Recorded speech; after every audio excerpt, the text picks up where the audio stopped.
Naam, habari ya wakati huu mpendwa mtazamaji wa Hope Channel Tanzania. Nichukue nafasi hii kukaribisha sana katika kipindi chetu cha siku hii ya leo, kipindi cha kanisa katika mwendo. Mimi ninayezungumza nawe naitwa mchungaji Godliven Maximilian Ngesi. Tutakuwa pamoja katika kipindi hiki, na kabla hatujaanza basi nikualike tuweze kumuomba Mungu ili aweze kutuongoza tunapojifunza kwa pamoja. Baba yetu na Mungu wetu wa mbinguni, tunakushukuru sana kwa kutupatia asubuhi ya leo. Tunakushukuru sana kwa kutupatia wakati huu mzuri ambao tumekuja tena kwa ajili ya kujifunza. Tunaomba Roho wako Mtakatifu aweze kuwa pamoja nasi, atuongoze na kutusaidia ili yote tutakayojifunza yakawe ni msaada kwetu. Kwa jina la Yesu tunaomba na kushukuru. Amen. Karibu sana katika kipindi hiki cha kanisa katika mwendo. Na kama umekuwa ni mfuatiliaji wa kipindi hiki, tumesema ya kwamba ndani ya kipindi hiki tutajifunza mambo makubwa mawili.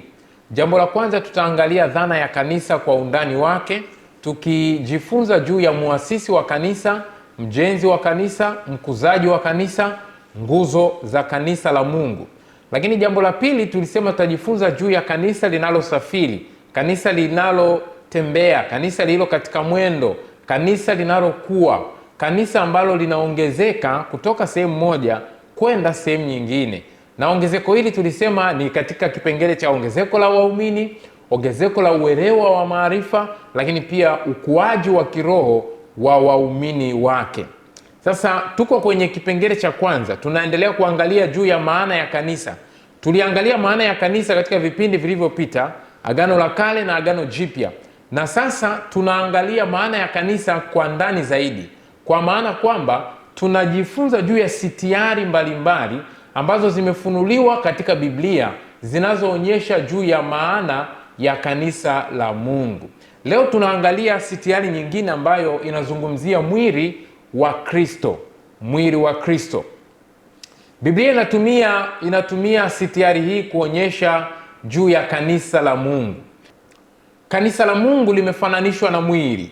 Kama vile mwili wa mwanadamu unavyotenda kazi katika maisha yake, vivyo hivyo kanisa la Mungu limefananishwa kwa mfano huo wa mwili. Na huo mwili ambao unafunuliwa katika Biblia si mwili wa mtu mwingine isipokuwa ni mwili wa Kristo Yesu.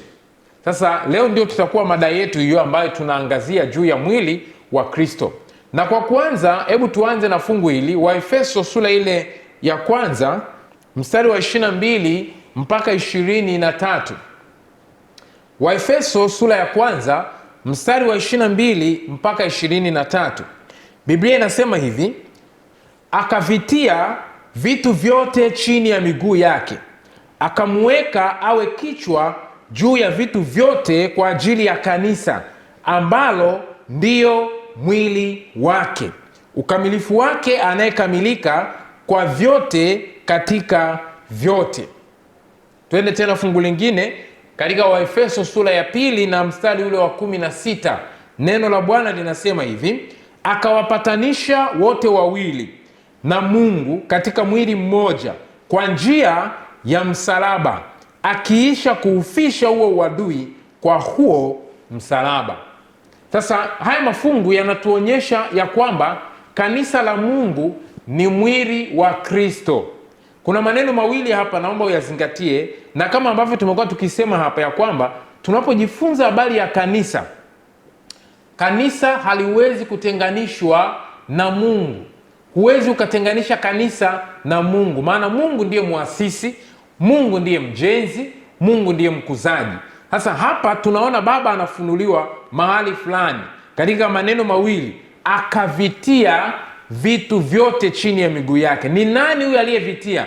Huyo ni Baba. Lakini neno lingine anasema akamuweka awe kichwa juu ya vitu vyote. Ni Baba anayemuweka Kristo kuwa kichwa juu ya vitu vyote, na anakuwa ni kichwa cha kanisa. Kwa hapa tunamuona Baba. Tutaangalia kwa kina katika somo letu la siku hii ya leo. Lakini tunapoanza utangulizi huu, tunajifunza ya kwamba kanisa ni mwili wa Kristo. Sasa ni vitu gani ambavyo tunajifunza hapa kutoka katika sitiari hii ya mwili wa Kristo? Jambo la kwanza, mwili wa Kristo ni mmoja tu. Kristo hana miili mingi. Kristo anao mwili mmoja. Ni kama vile mwanadamu yoyote yule ana mwili mmoja tu. Huwezi ukasema huyu ni Pastor Ngesi ana miili miwili, kwamba mwili wake ni huu, mwingine huko mahali pengine. Mwili wake ndio huo mmoja. Anacho kichwa, ana macho, ana mdomo, ana mikono, ana miguu. Kwa hiyo mwili wake ni mmoja. Na tunapojifunza juu ya kanisa kama mwili wa Kristo, mwili wa Kristo ni mmoja. Kristo ana miili mingi. Kumekuwepo na watu ambao wanasema ya kwamba Kristo ana miili mingi, yani ana makanisa mengi. Huo sio ukweli. Ukweli ni kwamba Yesu Kristo analo kanisa moja tu. Biblia iko wazi. Twende pamoja katika Wakorintho wa kwanza sura ya 12 mstari ule wa 13. Neno la Mungu linasema, kwa maana katika Roho mmoja sisi sote tulibatizwa katika mwili mmoja, kwamba tu Wayahudi au tu Wayunani, ikiwa tu watumwa au tukiwa huru, nasi sote tulinyweshwa Roho mmoja. Kwa hiyo Biblia inatuonyesha mwili wa Kristo ni mmoja. Kanisa la Kristo ni moja. Hana makanisa mengi. Analo kanisa moja tu hapa duniani, na hilo kanisa lake limepewa kazi yake ya kuhubiri Injili. Na ndio maana wote walio katika makanisa mengine ambayo si ya Kristo wanaitwa waje kwa Kristo. Ye mwenyewe alisema, na kondoo wengine ninao ambao si wa zizi hili, na sauti yangu wataisikia, nao watakuja, na kutakuwa na kundi moja na mchungaji mmoja. Kwa hiyo Yesu Kristo hana miili mingi, ana kanisa moja. Hata katika maneno yake mwenyewe alieleza alipokuwa anaongea habari ya kujenga kanisa lake katika Mathayo sura ya 16 mstari wa 18.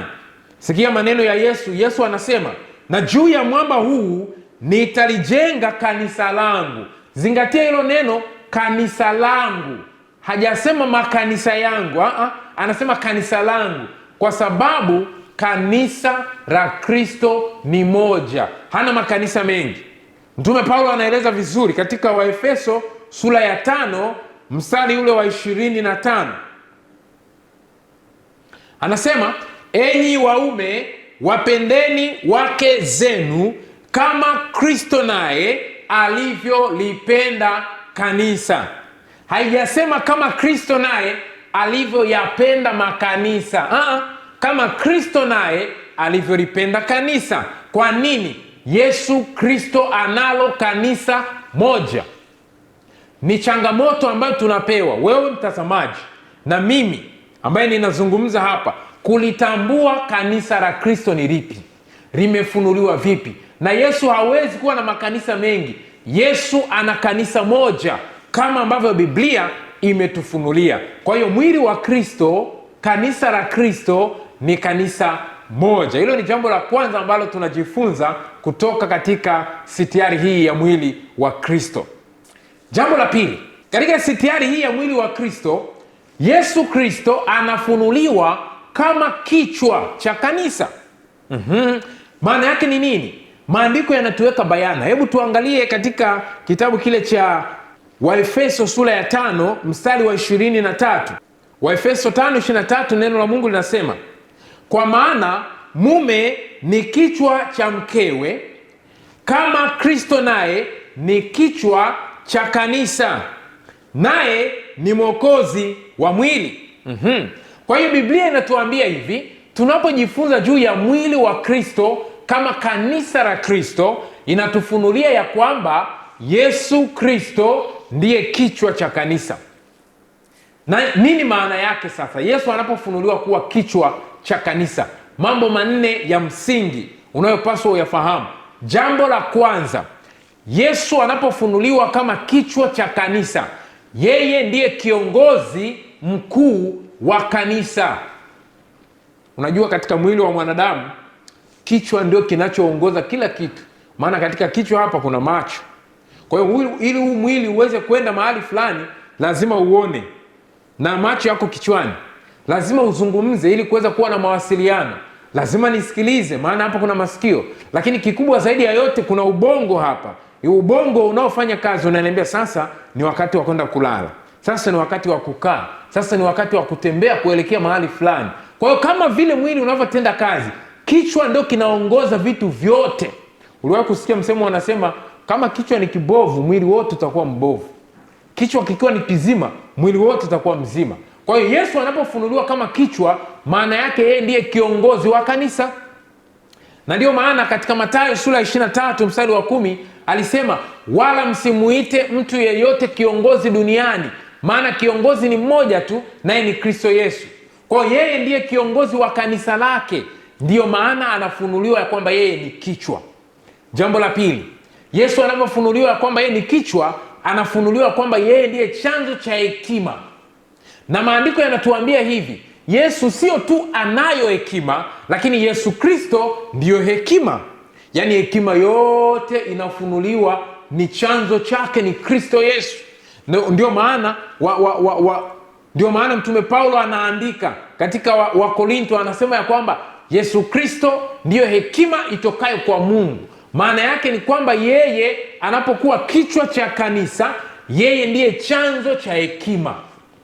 Jambo la tatu, Yesu anapofunuliwa kama kichwa cha kanisa, yeye anafunuliwa ya kwamba yeye ndiye anayetoa mwelekeo wa kanisa lake, ndiye anayetoa mwongozo wa kanisa lake, kwamba sasa kanisa linaelekea huku, kanisa linafanya jambo hiki, kanisa linaelekea upande huu, mambo yako hivi, na waumini au wafuasi wanafuata. Na jambo la nne, Yesu anapofunuliwa kama kichwa, yeye ndiye chanzo cha uhai. Mwili wa mwanadamu hauwezi kuishi bila kichwa. Hakuna mwanadamu anayeweza kuishi bila kichwa. Kwa hiyo kama vile ukweli huo ya kwamba bila kichwa hakuna mwili wa mwanadamu, ndio hivyo hivyo katika kanisa la Mungu. Bila Kristo hakuna kanisa. Kanisa linategemea maongozi ya Kristo. Kanisa linategemea hekima ya Kristo. Kanisa linategemea mwelekeo anaotoa Kristo. Kanisa linategemea uhai kutoka kwa Kristo Yesu. Kwa hiyo Kristo anafunuliwa ndiye kichwa cha kanisa. Vipi Baba? Kama tulivyosoma katika fungu letu ile la kwanza, Baba yeye ndiye aliyemweka Kristo kuwa kichwa cha kanisa.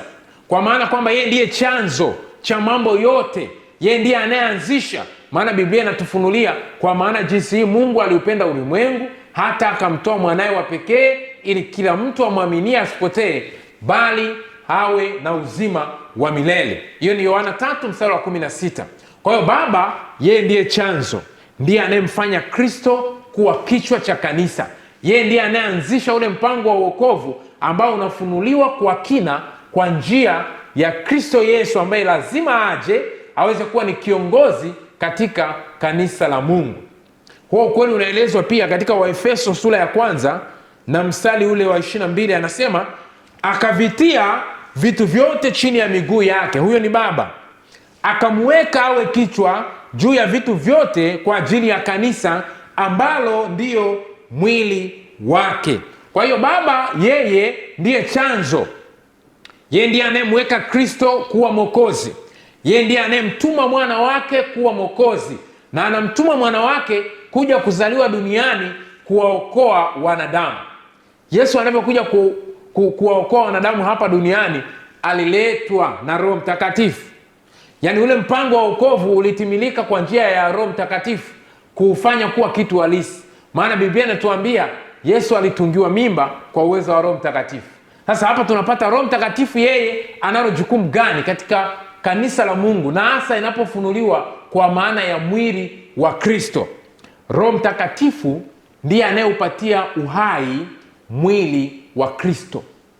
Yaani ili mwili uweze kuwa na uhai, unahitaji vitu gani? Namba moja, hewa safi.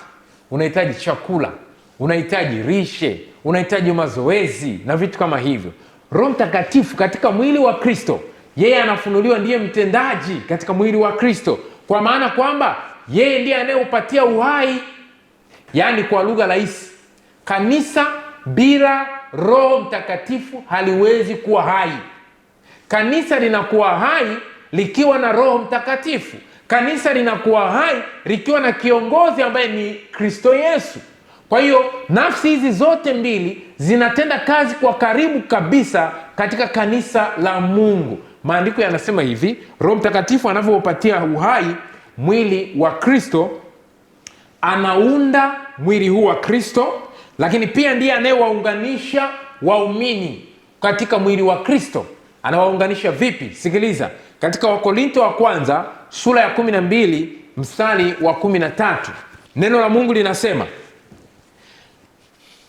kwa maana katika Roho mmoja sisi sote tulibatizwa katika mwili mmoja, kwamba tu Wayahudi au tu Wayunani, ikiwa tu watumwa au ikiwa tu huru, nasi sote tulinyweshwa roho mmoja. Kwa hiyo Roho Mtakatifu anaunganisha watu ili waweze kuwa ndani ya mwili wa Kristo. Bila yeye hawawezi kuunganika. Bila Roho Mtakatifu watu ndani ya kanisa la Mungu hawawezi kuunganika. Ndio maana yeye ni wa muhimu sana, maana anasema ni kwa njia yake tulibatizwa katika Kristo Yesu, kuingia katika mwili wa Kristo. Hiyo ni jambo la kwanza. Lakini jambo la pili analofanya Roho Mtakatifu, anatoa uhai wa kiroho. Ndio maana anafunuliwa kwa ishara ya upepo katika Biblia. Yeye anatoa uhai wa kiroho katika kanisa la Mungu. Biblia inaeleza hivi katika Yohana 6 mstari wa 63, neno la Bwana linasema, roho ndiyo itiayo uzima, mwili haufai kitu. Kwa hiyo Roho Mtakatifu katika mwili wa Kristo anatia uzima katika maisha ya waumini ili waweze kuwa hai. Na hapa sasa waumini wanafunuliwa kama viungo. Ili viungo katika mwili wa Kristo viweze kufanya kazi, lazima Roho Mtakatifu atende kazi katika viungo hivi. Kama ni mkono, lazima Roho Mtakatifu atende kazi. Kama ni mguu, lazima Roho Mtakatifu atende kazi, au kiungo kingine chochote. Kwa hiyo unaona Roho Mtakatifu alivyo wa muhimu sana katika kanisa la Mungu, maana bila yeye hakuna uhai wa kiroho. Bila Roho Mtakatifu kanisa haliwezi kuwa na umoja. Bila Roho Mtakatifu waumini hawawezi kuzaliwa kuja ndani ya kanisa la Kristo au ndani ya mwili wa Kristo. Jambo lingine Roho Mtakatifu analofanya katika mwili wa Kristo, anagawa karama katika viungo ndani ya mwili wa Kristo. Wakorintho wa kwanza 12 mstari wa 11, neno linasema, lakini kazi zote hizi huzitenda Roho yule mmoja, akimgawia kila mtu peke yake kama apendavyo. Kwa hiyo Roho Mtakatifu katika mwili wa Kristo ana kazi ya kugawa karama. Anagawa karama. Hizi zinaitwa karama za kiroho. Kuna karama ya uchungaji, kuna karama ya ualimu, kuna karama ya uinjilisti, kuna karama ya ukarimu, kuna karama ya ualimu, kuna karama ya huduma, imani, miujiza. Hizi ni karama mbalimbali ambazo Roho Mtakatifu anazigawa katika maisha ya waumini ndani ya mwili wa Kristo. Kwa hiyo utagundua ya kwamba nafsi tatu za kiungu, Baba, Mwana na Roho Mtakatifu, zinavyofunuliwa kwa sitiari hizi, kila moja ina kazi yake mahususi. Baba ndiye anayemtoa Mwana, ndio maana anasema akamweka awe kichwa. Mwana yeye ndiye kichwa, maana yeye ndiye kiongozi wa kanisa. Roho Mtakatifu yeye ni mtendaji, yeye ndiye anayetoa uhai, yeye ndiye anayefanya waumini wawe na umoja, yeye ndiye anayewakusanya waumini kutoka katika imani na madhehebu mbalimbali waje katika mwili wa Kristo Yesu. Kwa hiyo fundisho la Mungu halitengani au halipishani kabisa na fundisho la kanisa. Yanaungana hivi kwa ukaribu sana, maana Mungu anajihusisha kwa karibu na kanisa lake. Jambo lingine ambalo tunaweza kujifunza hapo ni ukweli kwamba waumini wao wanafunuliwa ndio viungo. Kwa hiyo ukiona mwili wa mwanadamu una viungo mbalimbali. Kuna miguu, kuna mdomo, kuna jicho, kuna pua, kuna mikono. Kwa hiyo waumini katika mwili wa Kristo wao ni viungo. Biblia inaeleza bayana kabisa katika kitabu kile cha Wakorintho wa kwanza 12 mstari wa 18 mpaka 20. Anasema, bali Mungu amevitia viungo kila kimoja katika mwili kama atakavyo. Lakini kama vyote vingekuwa kiungo kimoja, mwili ungekuwa wapi? Lakini sasa viungo ni vingi, ila mwili ni mmoja. Kwa hiyo mwili ni mmoja, viungo ni vingi. Maana yake ni nini? Hivi viungo kila kimoja kina kazi yake, kila kimoja kina umuhimu wake. Usimdharau hata muumini mmoja ndani ya kanisa la Mungu, hata mmoja. Usifanye hivyo, maana aliyemleta ni Roho Mtakatifu na ndiye anayejua kazi yake hasa aliyomletea kuifanya ndani ya kanisa. Kwa hiyo kule kudharau viungo ndani ya mwili wa Kristo ni makosa, maana maandiko hapa yanatuonyesha kwamba viungo hivi vyote kila kimoja ni cha kipekee, kila kimoja ni cha muhimu. Hakuna kiungo kilicho bora kuliko kingine, vyote vinafanya kazi kwa usawa na kwa utendaji ulio mkamilifu. Kwa hiyo Mungu atusaidie ili sisi ambao ni viungo katika mwili wa Kristo tujue kuchukuliana hata katika madhaifu yetu. Kwa hiyo Mungu ameweka viungo kuwa ndio waumini katika mwili wake. Jambo la 4 tunalojifunza kutoka hapa, nini ambacho tunajifunza hapa? Viungo hivi ni vimoja katika Kristo, vina umoja katika Kristo. Ni kweli waumini ndani ya kanisa wanaundwa na watu wa mataifa mbalimbali, wanaundwa na watu wa imani wa kabila mbalimbali, wanaundwa na watu wa mataifa mbalimbali, lugha na jamaa mbalimbali. Watu kutoka kila kona ya dunia hii wanaunda kanisa la Mungu, na kwa kuunda huko wanaunganishwa na Roho mmoja. Yaani hapo ndipo unaona utendaji wa Roho Mtakatifu ulivyo wenye nguvu na ulivyo wa maana, ya kwamba watu na tamaduni zao wanapokuja katika mwili wa Kristo wanaunganishwa na Roho mmoja. Maandiko yanaeleza bayana katika kitabu kile cha Wagalatia 3:28, hakuna Myahudi wala Myunani, mtumwa wala mtu huru, wote mmekuwa kitu kimoja ndani ya Kristo Yesu. Kwa hiyo watu wote ni kitu kimoja. Leo anaingia kanisani Mchaga, anakutana na Mpare, anakutana na Mjita, anakutana na Msukuma, anakutana na Mkwere, anakutana na Mjaruo, anakutana na Mzinza, wanakutana na mtu wa kutoka wapi, watu wa makabila mbalimbali wanakaa pamoja wakimwabudu Mungu mmoja, wakiwa na Roho mmoja, wamebatizwa ubatizo mmoja, na wana Roho Mtakatifu ambaye ndiye anayewaunganisha kuwa kitu kimoja. Kwa hiyo huo ndio unaitwa umoja katika Kristo. Ni watu tofauti tofauti, ni watu ambao wanatoka makabila, jamaa, mataifa mbalimbali, wanaunganishwa na kuwa kitu kimoja kwa njia ya Roho Mtakatifu. Jambo la 5 na la mwisho kwa siku hii ya leo, tunapojifunza juu ya mwili wa Kristo, tunajifunza juu ya umoja katika utendaji. Umoja katika utendaji. Sasa utendaji wa Roho Mtakatifu unafunuliwa katika maisha ya kila muumini. Hapa ndipo Roho anatoa karama. Huyu ana karama hii, huyu ana karama hii, huyu ana karama hii. Wanatenda kazi kwa umoja na kwa upatanifu. Hawapaswi kupishana. Ukiona kuna huo upatanifu, ujue hapo kuna Roho Mtakatifu. Maana mwili wa mwanadamu unafanya kazi kwa upatanifu. Kiungo kimoja kikipata shida, mwili mzima unaumwa. Wewe chukulia tu mfano, hata kucha tu hii itoke, kucha tu ambao unaweza ukaiona kwamba nika kiungo kadogo tu hapa, kakitoka mwili wote unaumwa, na unaweza usiende hata katika majukumu yako ya kila siku, maana ni mwili wote umepata maumivu. Maana yake ni nini? Viungo katika mwili wa Kristo vinapaswa kushirikiana katika utendaji, na ufanisi wa utendaji huo unafanikiwa tu ikiwa kuna Roho Mtakatifu.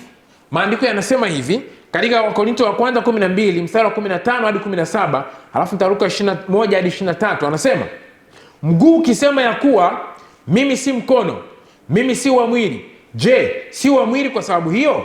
Na sikio likisema kwa kuwa mimi si jicho, mimi si la mwili, je, si la mwili kwa sababu hiyo? Kama mwili wote ukiwa jicho, kuwapi kusikia? Kama wote ni sikio, kuwapi kunusa? Na jicho, fungu la 21, na jicho haliwezi kuambia mkono, sina haja na wewe, wala tena kichwa hakiwezi kuiambia miguu, sina haja na ninyi.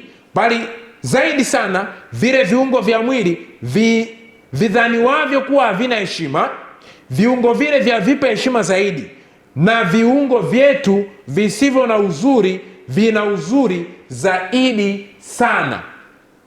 Kwa hiyo maandiko yanafunua ya kwamba Wakristo ambao sasa ndio waumini wanapokuwa katika mwili wa Kristo wanapaswa wafanye kazi kwa upatanifu. Watu na karama ambazo Mungu amewapatia lazima wafanye kazi kwa upatanifu. Nikwambie, jambo la kwanza unalopaswa kulifahamu, fahamu karama uliopewa. Mungu amekupatia karama gani? Roho Mtakatifu amekupa karama gani? Baada ya kuifahamu, itumie. Na yule naye ifahamu, na yule naye ifahamu. Watu wakishafahamu karama zao, wakaziingiza, kunakuwa na upatanifu katika utendaji ndani ya kanisa la Mungu. Na mwili wa Kristo unajengwa, kanisa linakuwa, hatimaye Yesu atakaporudi mara ya pili, anajikusanyia watu wengi ambao wamempokea kama Bwana na Mwokozi wa maisha yao.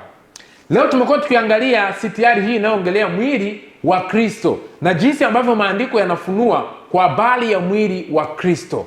Mungu atusaidie ili juma lijalo tena tuangalie sitiari nyingine ambayo itatusaidia kufahamu juu ya utendaji katika mwili wa katika kanisa la Mungu na jinsi Mungu anavyojihusisha kwa ukaribu ndani ya kanisa lake. Bwana atubariki na atusaidie kwa jina la Yesu Mwokozi wetu. Amen. Tuombe. Baba yetu mwema na Mungu wetu mtakatifu, tunakushukuru sana kwa kutupa nafasi ya kuweza kujifunza siku hii ya leo. Tunajiweka mikononi mwako, tunaomba utusaidie. Neema yako ikadumu kuwa pamoja nasi. Masomo haya na maneno haya yakawa ni msaada mkubwa katika maisha yetu, kwa kuwa tunaomba kupitia jina la thamani, jina la Yesu Kristo Mwokozi wetu. Amen.